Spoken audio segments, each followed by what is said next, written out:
ये स्टूडेंट, आज मैं आपको रेफ्रिजरेशन नापने की इकाई के बारे में बताता हूँ। रेफ्रिजरेशन जैसे कि हम मार्केट में जाते हैं और मार्केट में जाते हैं तो हमें जब मार्केट से रेफ्रिजरेटर ख़रीदते हैं या एयर कंडीशनर ख़रीदते हैं तो अक्सर क्या होता है कि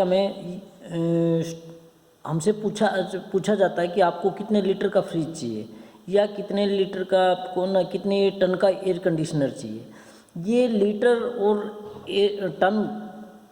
टन ऑफ रेफ्रिजरेशन क्या है कि मतलब हमें किस तरह से नापते हैं कि रेफ्रिजरेशन को हम लीटर में कैसे कन्वर्ट करते हैं, क्या चीज़ है लीटर में। हम उसमें कोई इतने लीटर का सामान जैसे कि 165 लीटर, 210 लीटर, 250 लीटर का सामान हमें रेफ्रिजरेटर अक्सर मार्केट में अवेलेबल होता है।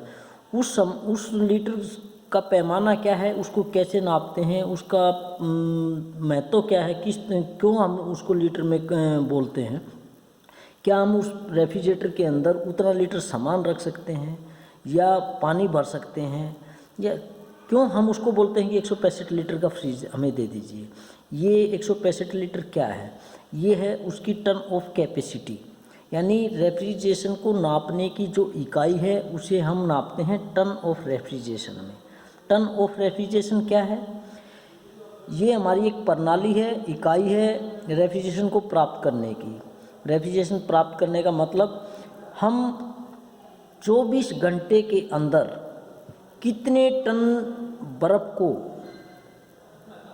पानी के रूप में पिघला सकते हैं या कितने लीटर पानी को हम बर्फ़ के रूप में जमा सकते हैं। यानी ट्रांसफ़र ऑफ हीट, हमें ऊष्मा को चेंज करना है, कन्वर्ट करना, स्थानांतरित करना है, और उस स्थानांतरित करने के अंदर जो ऊर्जा खर्च होती है वही टन ऑफ रेफ्रिजरेशन कहलाता है। यानी ताप स्थानांतरण की क्रिया के दौरान जितनी ऊर्जा का खर्च होता है वही हमारा टन ऑफ रेफ्रिजरेशन कहलाता है। ठीक है।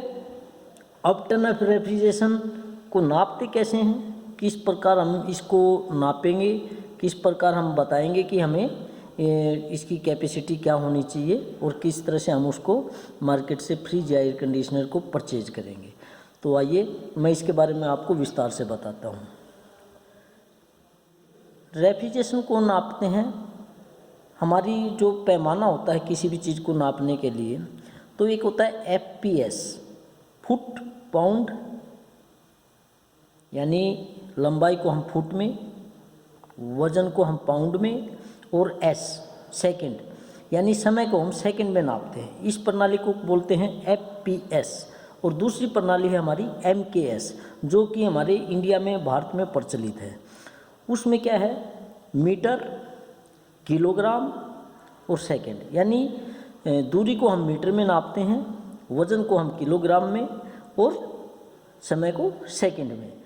तो इन्हीं दोनों प्रणालियों के अंदर रेफ्रिजरेशन को भी प्राप्त किया जाता है। दोनों प्रणालियों में हम रेफ्रिजरेशन को कैसे प्राप्त करते हैं, FPS प्रणाली में हम इसको PSI, पाउंड स्क्वायर इंच के हिसाब से हम इसको नापते हैं। दूसरा कि BTU, ब्रिटिश थर्मल यूनिट, यानी हमारे जो FPS प्रणाली में है, इस प्रणाली के अंदर हम रेफ्रिजरेशन को BTU यानी ब्रिटिश थर्मल यूनिट में नापते हैं। और MKS प्रणाली में हम इसको किलो कैलोरी, यानी किलो कैलोरी में हम इस MKS इकाई में हम इस रेफ्रिजरेशन को किलो कैलोरी में निकालते हैं। अब मैं आपको बोर्ड के माध्यम से इसको आपको निकाल के बताता हूँ। सपोज दैट, सोचिए 1 टन यानी 1000 किलोग्राम एक बर्फ़ का टुकड़ा है। ठीक है। उस बर्फ़ के टुकड़े को पिघलाने के अंदर 24 घंटे में बर्फ़ के टुकड़े को पिघलने के अंदर जो ऊष्मा खर्च हुई, यानी जो हमारी हीट हमें प्राप्त हुई उसके अंदर उसको, क्योंकि अगर बर्फ़ है तो उसको पिघलाने के अंदर हमें क्या ऊष्मा की आवश्यकता पड़ेगी। ऊष्मा जब तक नहीं मिलेगी तब तक बर्फ़ नहीं पिघलेगी। तो बर्फ़ को पिघलाने के लिए जितनी ऊष्मा का खर्च 24 घंटे के अंदर, 1 टन बर्फ़ को पिघलाने के लिए 24 घंटे के अंदर जितनी ऊष्मा का खर्च होता है वही टन ऑफ रेफ्रिजरेशन कहलाता है। ठीक है। अब इसको क्या एफपीएस में हम क्या मानते हैं, एफपीएस में मानते हैं 1 टन बर्फ, यानी उसको हम कन्वर्ट करेंगे 1 टन पौंड्स में। पौंड्स क्या है, 400, हमारा जो एमकेएस प्रणाली में हम लगभग पौंड्स को हम 400 साढ़े 400 ग्राम के आसपास मापते हैं, और इसमें एफपीएस प्रणाली में हमने लगभग आधा किलोग्राम वज़न को 1 पौंड माना गया है। तो 1 टन में कितना हुआ, लगभग 2000 पौंड। 2000 पौंड गुणे 144 is equal to 1 hour 1 ton oblique 24 hours. 144 क्या है, 144 क्या है, हमारी 24 घंटे के अंदर जो हमारी मिनट कन्वर्ट होती हैं वो 144, यानी 1 पौंड बर्फ़ के टुकड़े को 1 ग्राम बर्फ़ के टुकड़े को जो पिघलाने के लिए हमें 24 घंटे में आवश्यकता पड़ती है ऊष्मा की, वो 144 BTU का मापक माना गया है। 144 BTU हमें आवश्यकता पड़ती है ऊष्मा के, 144 BTU। तो 2000 पौंड का टुकड़ा यानी 1 टन, 2000 पौंड का टुकड़ा यानी 1 टन बर्फ़ को पिघलाने के अंदर हमें 24 घंटे में कितनी ऊष्मा की आवश्यकता पड़ेगी, वो है 2000 into 144 is equal to 1 ton oblique 24 hours, यानी 2000 गुणा 144 बटे 24, ये हमारी ऊष्मा आ जाती है। 1 टन बराबर है 12000 BTU, 12000 BTU। और अगर हम इसको मिनट में कन्वर्ट करते, ये 1 घंटे का आ जाता है और ये हमारा 24 घंटे का, हम जब इसको 24 से और गुना कर देंगे तो हमारा 24 घंटे का ये निकल आएगा। और अब हमें इसको अगर मिनट में कन्वर्ट करना है तो हम 60 से, इस 12000 को 60 से फिर से भाग कर देंगे, तो 12000 भागे 60, 200 BTU प्रति मिनट के हिसाब से हमारा ये BTU की इकाई निकलाती है। यानी 1 टन बर्फ़ के टुकड़े को हम अगर 24 घंटे में पिघलाते हैं तो उसका लगभग निकलता है 1,44,000 BTU पर डे।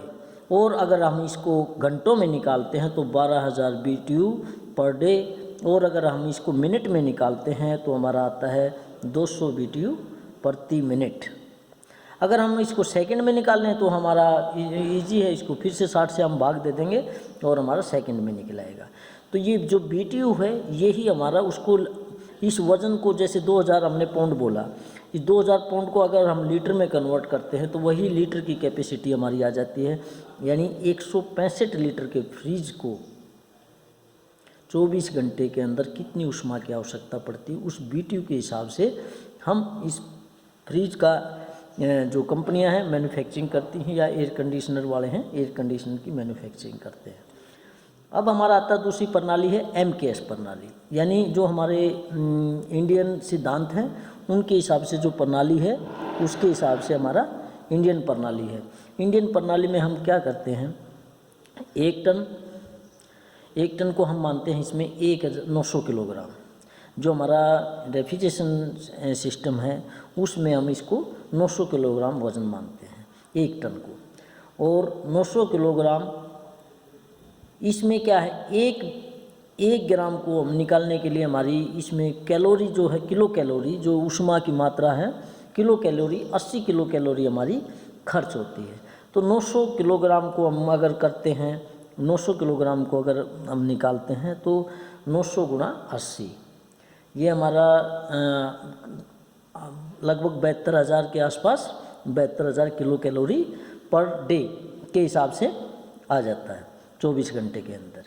और अब हम इसको अगर वही 1 टन को मापक लेते हैं ये घंटे के हिसाब से, तो 24 घंटे में हम इसको डिवाइड कर देंगे, यानी 900 गुणा 80 डिवाइडेड बाय 24, या कहिए कि आप 72,000 डिवाइडेड बाय 24, ये हमारा आ जाएगा 3000 किलो कैलोरी पर घंटे पर आवर्स। और अगर हम इसको मिनट में कन्वर्ट करते हैं तो मिनट में कन्वर्ट करने में हमारा क्या है कि इसको हम 3000 डिवाइडेड बाय 60, ये हमारा आ जाएगा 50 किलो कैलोरी पर आवर पर मिनट। तो इस प्रकार हम इसका मानक निकाल लेते हैं। और इस प्रकार हम जो अभी आपका कोई कन्फ्यूजन नहीं रहना चाहिए कि आप लीटर में इसको कैसे कन्वर्ट करेंगे। यानी आप लगभग 1 लीटर में हमारा 900 ग्राम के आसपास होता है। और इसी प्रकार से हम उसको टन के हिसाब से वज़न में हम उसको कन्वर्ट करके हम निकाल सकते हैं। और हमारा एयर कंडीशनर का है, उसको हम टन में ही नापते हैं। तो टन का हमारा FPS और MKS दोनों प्रणालियों में अलग अलग पैरामीटर दिया है। यानी 1 टन FPS में हमारा लगभग 2000 पाउंड माना गया है और MKS में हमारा 900 किलोग्राम लगभग 1 टन माना गया है। तो इस प्रकार हमें टन ऑफ रेफ्रिजरेशन का हमें मालूम पड़ जाता है कि टन ऑफ रेफ्रिजरेशन क्या है और इसे हम कैसे निकालते हैं। तो इस प्रकार हम अब कल आपको इसको बोर्ड पे विस्तृत मैं फिर से समझाऊंगा बोर्ड पे दिखाने के लिए। और फिर भी अगर आपको किसी प्रकार का कोई शंका है तो आप मुझे फिर से कोई क्वेश्चन पूछ सकते हैं। ठीक है, तो आज का ये हमारा चैप्टर यहीं समाप्त होता है। नमस्कार।